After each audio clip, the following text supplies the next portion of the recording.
Hey guys, welcome back to my channel. तो पिछले video में हम लोगों ने कोलैप्स और अकॉर्डियन देखा था और क्या रहता है कि एक क्वेश्चन बंद करने पे दूसरा क्वेश्चन खुलता है। वो सब क्या हमने अकॉर्डियन में देखा था। तो इस वीडियो में हम लोग बूटस्ट्रैप के अगले कंपोनेंट कैरोजल के बारे में देखेंगे। तो कैरोजल क्या रहते हैं, ये कहाँ यूज होते हैं और क्या रहते हैं। तो चलिए मैं इसको अमेजन में चलते हैं। अमेजन अमेजन में जाने के बाद आप यहाँ पे देख सकते हैं, ये जो कंटेंट है अपने आप कुछ 4-5 सेकंड के डिले के बाद स्लाइड हो रहा है। हो जा भाई। तो ये स्लाइड नहीं हो रहा तो आप यहाँ से भी कर सकते हैं, और अगर हो रहा है इसको मैं रिफ्रेश करता हूँ तो ये कुछ 4-5 सेकंड के डिले के बाद अपने आप स्लाइड होता है। तो इस स्लाइडिंग प्रोसेस को हम क्या कहते हैं, कैरोजल कहते हैं। ये देखिए स्लाइड हो गया, कुछ इन्होंने ज़्यादा डिले दिया है तो इसलिए टाइम ले रहा है स्लाइड होने में। तो इसी चीज़ को हम कैरोजल कहते हैं। तो यहाँ पे देखिए, it is use for sliding and fading content on page.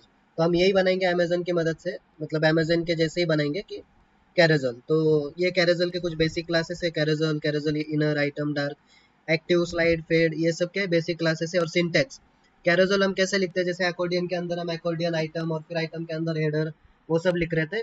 ठीक उसी तरह कैरोजल भी हम लिखते हैं, पहले कैरोजल फिर कैरोजल इनर फिर आइटम, और आइटम के अंदर हेडर, कैरोजल हेडर, वो सब लेंगे। तो चलिए फिर ये सब तो थेरी आगे कवर करेंगे हम। सबसे पहले चलते हैं वीएस कोड में। वीएस कोड में मैं बूटस्ट्रैप में जाता हूँ और एक नई फाइल बनाता हूँ कैरोजल नाम से। Carousel dot H T M L करके मैं एक नई फाइल बनाता हूँ। टेम्पलेट कॉपी करते हैं एज यूजुअल, हमारी परंपरा निभाते हैं कॉपी करने की। ठीक है, मैंने कॉपी किया टेम्पलेट।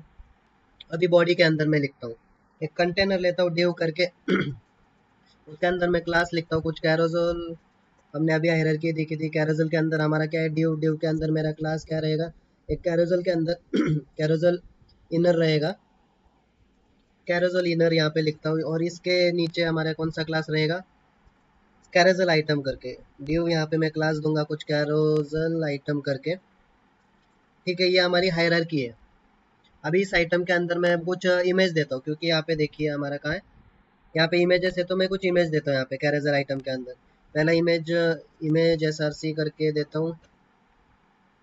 तो इमेज मेरी कहाँ पे, पब्लिक के अंदर है। पब्लिक, पब्लिक के अंदर इमेजेस, इमेजेस के अंदर मैंने ऑलरेडी स्निपिंग टूल की मदद से इमेजेस डाउनलोड कर लिए। डाउनलोड मतलब स्निप किया है।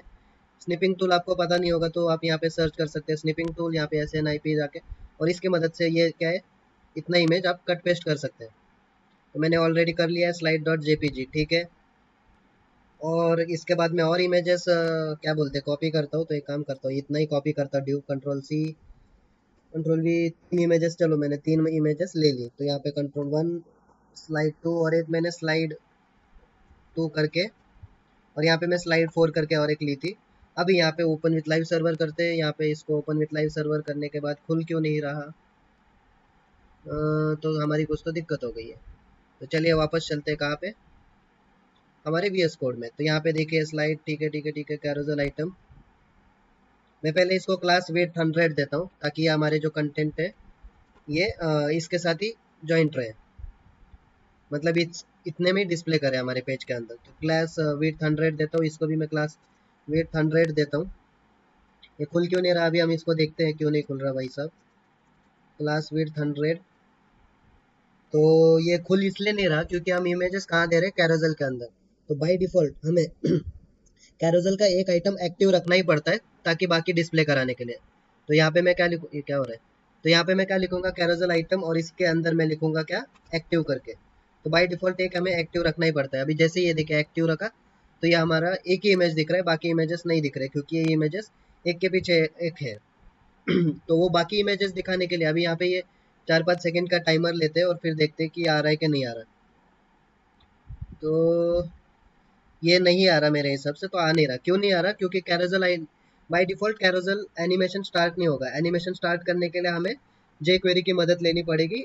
जे क्वेरी का कौन सा attribute, data B S ride attribute की मदद लेनी पड़ेगी। तो यहाँ पे मैं कहाँ पे लिखता हूँ, यहाँ कैरोजल किधर है, तो हम यहाँ पे लिखेंगे क्या, डेटा बी एस राइट, ताकि ये भाई एनिमेशन चालू कर दे। हम बता रहे हैं उसको किसका एनिमेशन, कैरोजल का एनिमेशन। तो यहाँ पे data B S ride carousel. अभी देखते हैं हम ये एनिमेशन चालू हो रहा है क्या, इसको रिफ्रेश करता हूँ और कुछ 4-5 सेकंड हम रुकते हैं, और फिर देखते हैं एनिमेशन चालू हो रहा है क्या। तो ये देखिए एनिमेशन हमारा चालू हो गया। 4-5 सेकंड का गैप लेके ये अपने आप चल रहा है हमारा एनिमेशन। लेकिन देखिए यहाँ पे एनिमेशन जब चल रहा है ना, यहाँ पे स्क्रीन फ्लिकर कर रही है, मतलब ये देखिए अभी, चल भाई,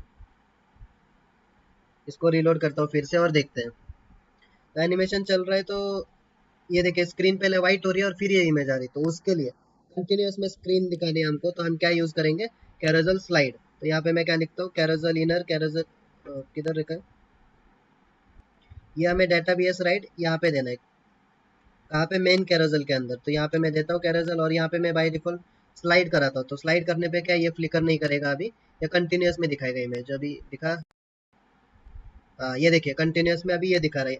हम इसको स्लाइड की जगह अगर फेड भी लिखेंगे तो फिर ये इमेजेस क्या होंगी, फेड होंगी। तो ये क्या हो गया, स्लाइड ही रहने देते, फेड का कुछ दिक्कत आ रहा है। तो चलिए ये हमने देख लिया कैरोजल के अंदर। तो हाँ, स्लाइड की जगह हमें क्या यूज़ करना है, डायरेक्ट फेड लिखेंगे तो नहीं आएगा, कैरोजल फेड करके क्लास है, ना कि सिर्फ फेड। तो मैंने बस फेड ही दिया था। अभी देखते कैरोजल की spelling, S E L, spelling भी मैटर करती है। तो अभी फेड में देखिए ये क्या हो रहा है, चलो हो जा भाई छू मंतर, ये देखिए फेड होके ऐसे दिखा रहा है। तो इस तरह से आप कैरोजल फेड भी लिख सकते हैं, या स्लाइड में स्लाइड ही रखता हूँ। तो यहाँ पे स्लाइड लिया। अभी यहाँ पे आप बोल कि मेरे को कैरोजल तो चल तूने बता दिया, लेकिन यहाँ पे तो ये अपने आप आ रहा है। मेरे को क्या है, यहाँ पे जो बटन दिख रहा था ना अमेजोन अमेजोन में, वो बटन दबाने पे ही आगे पीछे होना चाहिए, ना कि अपने आप होना चाहिए। तो उसके लिए हम क्या करेंगे, उसके लिए भी हमारे पास है कैरोजल विद कंट्रोल्स आइटम। यहाँ पे देखिए आप क्या है, बाई डिफॉल्ट कैरोजल में एनिमेशन स्टार्ट नहीं होगा, उसके लिए हम क्या यूज़ करेंगे, डेटा बी एस राइट। और हमें एक आइटम को तो एक्टिव रखना ही है, ये की पॉइंट्स है। फिर इसके बाद क्या है बाय डिफॉल्ट, हाँ ये कैरोजल एनिमेशन क्या होता है, फ्लिकर होता है, तो उसके लिए हम स्लाइड करेंगे। और बाद में और एक क्या है, यूजिंग फेड के लिए हम कैरोजल फेड क्लास यूज करेंगे। उसके बाद हम देखते हैं कैरोजल विद कंट्रोल्स। तो ये कुछ क्लासेस है कैरोजल के अंदर कंट्रोल्स के लिए। तो उसके एट्रीब्यूट्स भी है, डेटा बी एस टारगेट और डेटा बी एस स्लाइड करके। टारगेट मतलब किस आईडी पे हमें टारगेट करना है कैरोजल की, और स्लाइड मतलब आगे करना, आगे स्लाइड करना है या पीछे स्लाइड करना है, वो हम देखेंगे। तो चलिए वापस चलते हैं यहाँ पे। तो यहाँ पे जाने के बाद ये इमेजेस हम ऐसे ही रखते हैं। अभी इमेजेस के नीचे हम लिखते हैं क्या, बटन। तो कैरोजल के अंदर ही लिखेंगे हम वो बटन। यहाँ पे मैं थोड़ा सा गैप देता हूँ, ठीक है। अभी बटन, क्योंकि हमें बटन देने हैं ताकि ये आगे पीछे हम जब क्लिक करेंगे तब ये आगे पीछे होने चाहिए। तो बटन के अंदर मैं एक स्पैन देता हूँ और बूटस्ट्रैप का क्लास लिंक करता हूँ। तो स्पैन, स्पैन के अंदर कौन सा क्लास है, कैरोजल, स्पैन के अंदर है carousel, carousel control previous icon करके कुछ क्लास है, कंट्रोल प्रीव आइकन। यहाँ पे देखिए अगर हमें प्रीवियस आइकन मतलब ये ऐसा वाला एरो चाहिए, तो हम कंट्रोल प्रीव आइकन यूज़ करेंगे स्पैन के अंदर। तो किधर गया, तो ये देखिए आइकन यहाँ पे दिख रहा है, इसको इफेक्ट्स डालेंगे। रुको पहले राइट वाला भी लेते हैं, फिर अगले बटन के अंदर मैं कुछ राइट वाला भी लेता हूँ बटन। इसके अंदर मैं स्पैन लेता हूँ और स्पैन लेता हूँ, और इस पैन को मैं कुछ क्लास देता हूँ क्या, carousel, carousel control next icon करके। तो ये हमारा प्रीवियस और नेक्स्ट आइकन आ गया, लेकिन ये हमें कहाँ पे दिखाना है, यहाँ पे दिखाना है, ना कि नीचे। तो हम कैसे दिखाएंगे, पहले हम बटन को कुछ क्लास देते हैं कैरोजल के। तो हम बटन को, ये प्री डिफाइंड क्लास ही है कैरोजल कंट्रोल प्रीव्यू करके। यहाँ पे देखिए कैरोजल कंट्रोल प्रीव्यू, और सेम राइट साइड वाले बटन को हम लिखेंगे कैरोजल कंट्रोल नेक्स्ट करके। तो ठीक है, ये देखिए यहाँ पे क्लास ये बटन आ गया अपने आप, लेकिन जब मैं क्लिक कर रहा हूँ तो ये कुछ इफेक्ट्स अप्लाई नहीं हो रहे इसके। तो कैसे करेंगे हम इफेक्ट्स अप्लाई, पहले इसको कुछ बटन को क्लास कलर देते हैं, थोड़ा सा बीजी डार्क करके देता हूँ, डार्क करके। तो यहाँ पे देखिए ये इस बटन को ऐसे, बैकग्राउंड डार्क हो गया, हम टेक्स्ट डार्क कर देते हैं, टेक्स्ट डार्क करके देता हूँ मैं। अभी ये देखिए टेक्स्ट डार्क क्यों नहीं हो रहा, चलिए वो पहले बाद में देखते हैं, पहले हम ये देखते हैं फंक्शनैलिटी कैसे अप्लाई करनी है। तो carousel control preview, carousel control next लिखा। अभी ये बटन मुझे किसके लिए अप्लाई करने, इस कैरोजल के लिए। तो मैं इस कैरोजल को क्या करूँगा, आईडी दूंगा कुछ। तो यहाँ पे मैं कुछ आईडी देता हूँ, आईडी देता हूँ कुछ। तो यहाँ पे मैं कुछ आईडी देता हूँ, जैसे टॉप बैनर करके लिखता हूँ, टॉप बैनर, क्योंकि हमारा टॉप बैनर है। और यहाँ पे बटन नहीं दिख रहा है, काम बटन, हाँ बटन यहाँ पे नहीं देना हमें, बटन के लिए हम यहाँ पे देंगे कुछ, यहाँ पे क्या बीजी डार्क करके लिखता हूँ। तो ये इफेक्ट्स यहाँ पे अप्लाई हो रहा है, किधर गया बीजी, बीजी डार्क नहीं भाई, इसको क्या देंगे हम, कैरोजल डार्क, कैरोजल, क्योंकि हमें कैरोजल के इफेक्ट्स अप्लाई करना है। तो कैरोजल डार्क करके दूंगा। तो ये देखिए डार्क आ गया हमारे कैरोजल्स, दोनों बटन अपने आप डार्क हो गए। तो इसके बाद क्या है, आईडी मैंने टॉप बैनर दिया। अभी इस बटन को कौन सी आईडी एक्सेस करनी, ये वाली। तो यहाँ पे मैं जाऊँगा बटन क्लास के अंदर, और बटन क्लास के अंदर जाने पे यहाँ पे हम लिखेंगे data B S target, target कौन सा है हमारा, ये कैरोसेल है, तो data B S target equals to क्या, हैशटैग, इसका आईडी क्या दिया मैंने, टॉप बैनर।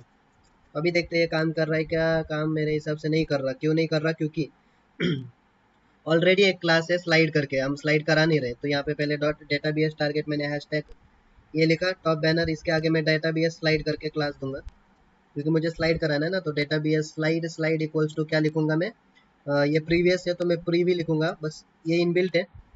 और इसके बाद ठीक है, और सेम चीज़ मैं यहाँ पे लिखूंगा नेक्स्ट के लिए, कंट्रोल सी कंट्रोल वी, और यहाँ पे प्रीव की जगह मैं लिखूंगा नेक्स्ट। और अभी देखते हैं ये काम कर रहा है क्या। तो अभी देखिए, ये देखिए काम कर रहा है, हम क्लिक कर रहे हैं तो काम कर रहा है, ये वाला क्लिक कर रहे हैं तो ये भी काम कर रहा है। और अगर कुछ देर वेट कर रहे हैं तो ये अपने आप क्या बोलते हैं इसको, स्लाइड भी हो रहा है। तो इस तरह से आप कैरोसेल स्लाइड की मदद से दे सकते हैं, बटन की मदद से आप सीधा कंटेंट लिख कर सकते हैं आगे पीछे। लेकिन यहाँ पे तो अभी 2-4 फोटो है इसलिए आप कर पा रहे हैं। मान लो आपको आपके पास 30-40 फोटो है, तो 30-40 फोटो है तो फिर आप कैसे एक्सेस करेंगे इसको। तो उसके लिए हम क्या यूज़ करते हैं, carousel with indicators. Carousel with indicator जो हमें रैंडम नेविगेशन अलाउ करता है। इसके भी कुछ एक ही क्लास है कैरोसेल इंडिकेटर करके, और ये इसका एट्रीब्यूट है। और क्योंकि हमें अलग अलग पेज नंबर पे जाना रैंडमली, तो हम इसके लिए कौन सा जेक्वेरी का एट्रीब्यूट यूज करेंगे, स्लाइड टू करके। स्लाइड टू में हम इंडेक्स वैल्यू पास करेंगे। तो चलिए कैसे करते हैं वो देखते हैं। तो ये सिंपल है, हम सीधा इस बटन के नीचे और एक बटन, इस बटन के नीचे कुछ अनऑर्डर लिस्ट बनाते हैं। तो यहाँ पे मैं कुछ अनऑर्डर लिस्ट बनाता हूँ। उस अनऑर्डर लिस्ट के अंदर मैं लिस्ट आइटम लिखता हूँ। अनऑर्डर लिस्ट को मैं क्लास क्या दूंगा, अभी हमने देखा था कैरोसेल इंडिकेटर, क्योंकि हमें बहुत सारे इसको एक्सेस करना है तो हम कैसे करेंगे। तो कैरोसेल इंडिकेटर दिया, इस लिस्ट आइटम को कुछ लिस्ट दिया, इसके अंदर कुछ लिखना नहीं है हमें, क्योंकि हमें बस इंडिकेटर देना है। तो यहाँ पे देखिए इंडिकेटर डिस्प्ले नहीं हो रहा। ऐसे कितने इमेजेस है हमारे पास, 3 इमेजेस है, तो मैं 3 लिस्ट आइटम बनाऊंगा और फिर क्लास एक साथ ही अप्लाई करेंगे उनको। तो इस पहले लिस्ट आइटम को मैं क्लास अप्लाई करता हूँ कुछ क्लास, पहले इसको टारगेट करते हैं हम, कहाँ पे टारगेट करना है, डेटा बी एस टारगेट, कौन सा वाला, हैशटैग टॉप बैनर करके। तो यहाँ पे देखिए इंडिकेटर दिख रहा है, लेकिन एक ही इंडिकेटर दिख रहा है, बाकी नहीं दिख रहे, क्योंकि हमने उनको भी टारगेट दिया नहीं है। कंट्रोल सी, यहाँ पे मैं कंट्रोल वी और कंट्रोल वी, तो यहाँ पे बराबर अभी 3 इंडिकेटर दिख रहे, लेकिन ये इंडिकेटर काम नहीं कर रहे। तो काम कराने के लिए हम क्या करेंगे, सबसे पहले हम यूज़ करेंगे, जैसे ये इस पे क्लिक किया तो पहला इमेज दिखना चाहिए, इस पे क्लिक किया तो दूसरा। तो उसके लिए मेरे पास कौन सा एट्रीब्यूट है जेक्वेरी का, data B S slide to करके है। Data B S slide to, कहाँ पे स्लाइड करना है, इक्वल्स टू, और इक्वल्स टू स्लाइड कहाँ पे करना है, तो यहाँ पे हम इंडेक्स नंबर पास करेंगे। तो पहले वाले का इंडेक्स नंबर क्या रहेगा, 1 नहीं रहेगा, 0 रहेगा, क्योंकि आपको पता है कि इंडेक्स नंबर हमेशा कहाँ से स्टार्ट होता है, 0 से स्टार्ट होता है। तो यहाँ पे data B S slide to, इसका 1 आएगा, और data B S slide to, इसका आएगा 2। ये आगे अभी देखते हैं यहाँ पे काम कर रहा है क्या, काम काम अभी भी नहीं कर रहा। इसका क्या मतलब है कि जिस तरह से हमें एक कैरेजल आइटम को एक्टिव रखना पड़ रहा था, उसी तरह से हमें एक इंडिकेटर को भी एक्टिव रखना पड़ेगा। तो यहाँ पे मैं एक्टिव रखता हूँ, तो अभी देखते हैं, यहाँ पे देखिए हाईलाइट हो गया। अभी इस पे क्लिक करता हूँ तो ये जा रहा है, इस पे जा रहा है, पहले पे क्लिक करता हूँ तो पहले पे जा रहा है, यहाँ पे तीसरे पे क्लिक करता हूँ तो तीसरे पे जा रहा है। ऐसे कितनी सारी भी इमेजेस होंगी, तो आप सीधा यहाँ पे दबा के क्लिक कर सकते हैं और कहीं भी स्क्रॉल कर सकते हैं रैंडमली। अभी इसके बाद तुम बोलोगे कि ठीक है रविराज भाई, तूने ये तो बता दिया कि कैरोसेल में इमेज अपने आप स्लाइड कैसे होती है, फिर ये आगे पीछे बटन की मदद से हम कैसे करते हैं, या फिर यहाँ पे डायरेक्ट इंडिकेटर की मदद से कैसे करते हैं। लेकिन मुझे ये इमेज स्लाइड होने में अपने आप बहुत टाइम ले रहा है, मैं इतना वेट नहीं कर सकता, मुझे जल्दी से जल्दी चाहिए। तो उसके लिए मैं क्या यूज़ करूँगा, तो उसके लिए भी हमारे पास क्या है, एक एट्रीब्यूट है jQuery का जिसका नाम है डेटा बी एस इंटरवल। यहाँ पे मैंने लिखा होगा, हाँ, तो यहाँ पे लिखा है मैंने डेटा बी एस इंटरवल। तो इसकी मदद से हम हमारे हिसाब से टाइम दे सकते हैं, क्योंकि टाइम बहुत कीमती चीज़ है, तो हम संभाल के इस्तेमाल करेंगे। तो उसके लिए ज़्यादा कुछ नहीं करना हमें, हमारा जो यहाँ पे कैरोसेल आइटम है, इमेजेस के ऊपर जो ड्यू बना है, वहीं पे हम जाके सीधा क्या लिखेंगे, डेटा बी एस इंटरवल। तो डेटा बी एस इंटरवल यहाँ पे लिखता हूँ मैं, डेटा बी एस इंटरवल। यहाँ पे हम टाइम किस में देंगे, हम मिली सेकेंड में देंगे। Data B S interval equals to, अगर मैं 1000 लिखता हूँ मतलब 1000 मिली सेकेंड है, इक्वल्स टू 1 सेकेंड। ये इसको मैं 1000 लिखता हूँ, और सेम मैं इसको 1000 लिखता हूँ, कंट्रोल सी, इसको मैं कुछ 3000 लिखता हूँ, 3000 मतलब 3 सेकेंड। और किधर गया, इसको भी मैं कुछ 2000 लिखता हूँ, मतलब 2 सेकेंड। और अभी देखते हैं ये फटाफट हो रहा है क्या, ये देखिए पहला तो फट से हो गया, ये 3 सेकेंड आप वेट कीजिए, ये दूसरा 2 सेकेंड, ये पहला 1 सेकंड में ही स्क्रॉल हो रहा है। तो इस तरह से आप टाइमिंग की मदद से भी क्या बोलते हैं, टाइमिंग की मदद से भी फटाफट फटाफट स्क्रॉल करा सकते हैं। तो ये करने के बाद अभी आप तुम लोग क्या बोलोगे कि ठीक है, ये तूने तो रविराज ब्रो इमेजेस इमेजेस करा दी, लेकिन मैं क्या सिर्फ इमेजेस ही रख सकता हूँ कैरोसेल में, कुछ और रख सकता हूँ क्या? तो जी हाँ, बिल्कुल आप कुछ और भी रख सकते हैं, ज़रूरी नहीं है कि सिर्फ इमेजेस ही रहे। मान लो यहाँ पे पहला है, फिर दूसरे ड्यू में कुछ कंटेंट रखता हूँ, तो यहाँ पे मैं कुछ क्या कंटेंट रखूँ, जैसे हेडिंग रखता हूँ कुछ इस ड्यू के अंदर, हेडिंग लिखता हूँ कुछ क्या बोलते पब्लिक, क्या बोलते पब्लिक, ऐसे कुछ तो हेडिंग लिख रहा हूँ। और इस ठीक है, हेडिंग के नीचे एक बटन लिखता हूँ ताकि आपको पता चले कि हम बटन भी लिख सकते हैं, बटन। तो चलिए शुरू करते हैं, ऐसा कुछ तो लिखता हूँ, चलिए शुरू करते हैं। ये मैंने बटन के अंदर लिखा। ठीक है, अभी इस ड्यू को मैं क्या करूँगा, कैरोसेल क्लास दूंगा। तो इस ड्यू को मैंने क्या दिया, carousel class, carousel class, carousel item, carousel item. ठीक है, ये मैंने लिखा कैरोसेल आइटम, और इसके अंदर इसको भी मैं कुछ टाइम देता हूँ। टाइम हम किससे देते हैं, डेटा बी एस इंटरवल से कुछ 1000 3000 2000 सेकेंड लिखता हूँ। इस 2000 नहीं, 2000 मिली सेकेंड, 2 सेकेंड। अभी देखते हैं यहाँ पे रन हो रहा है क्या, ये देखिए हो रहा है, लेकिन ये कैसे आ रहा है, थोड़ा इतना कुछ खास आ नहीं रहा। तो इसको हम कुछ इफेक्ट्स लगाते हैं। यहाँ देखिए ये कंटेंट ऊपर नीचे हो रहा है सीधा, यहाँ पे देखिए। और यहाँ पे इंडिकेटर भी 3 है, क्योंकि अभी हमारे पास कितने 4 है, तो इंडिकेटर भी देंगे हम। तो एक काम करता हूँ, इस हेडिंग को और बटन को भी मैं और एक ड्यू में रखता हूँ, और फिर उसको इफेक्ट डालता हूँ, कंट्रोल V। तो यहाँ पे होम से टैब, ठीक है, इसको मैं ड्यू class side by side display कराते हैं डीफ्लेक्स की मदद से। D flex, justify content centre, justify content centre, और अलाइन आइटम सेंटर। किधर गया, अलाइन आइटम्स सेंटर। और इसको कुछ हाइट भी रखता हूँ, ताकि ये देखिए जो जब मैं इसको जाता हूँ तो ये देखिए यहाँ पे आ रहा है।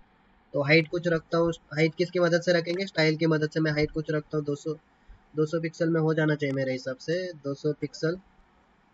ये मैंने हाइट रखी, और बटन को भी कुछ क्लास देता हूँ बूटस्ट्रैप का। सादा वाला बटन अभी देखने की इच्छा नहीं हो रही, ये देखिए सादा वाला बटन अभी मज़ा नहीं आ रहा सादा वाला बटन।